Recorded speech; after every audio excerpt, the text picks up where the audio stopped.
Alors, ça, cette stratégie-là, c'est surtout pour vous éviter, parce que nous, souvent, on va avoir instinctivement un peu un trading à contre-tendance, à contre-rien.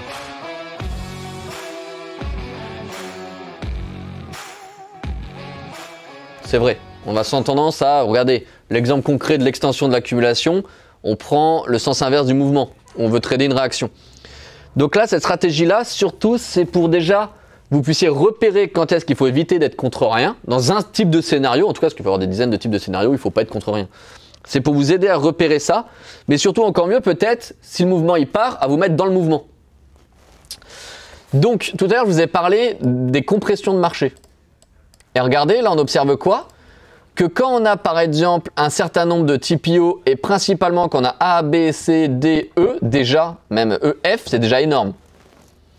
Là, on a A, B, C, D, E, F, G, H qui compressent dans la VA de la veille. On est d'accord avec ça? Je ne vous parle pas le chinois, on est d'accord.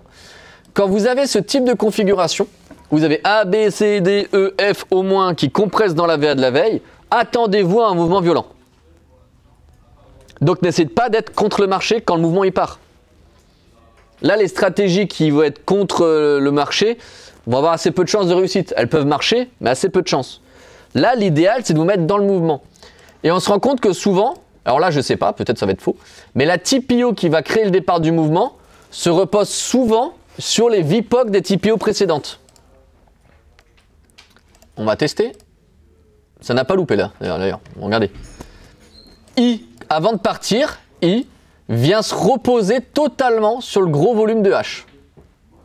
On se rend compte qu'en fait, I vient complètement donc rechercher le VPOC, on va dire un peu de ce range là, mais surtout vient rechercher le VPOC de H.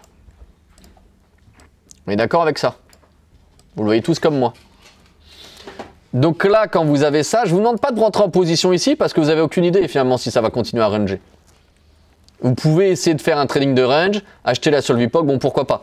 Mais ce que je vous demande, c'est quand vous avez repéré cette compression dans la VA de la veille et que votre marché casse votre range, bah c'est de ne pas commencer à faire des achats là, dans cette situation-là.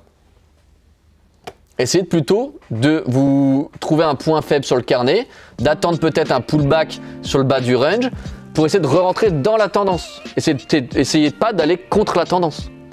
Parce que vous savez que vous avez une compression du marché et que vous avez un mouvement qui va être assez violent.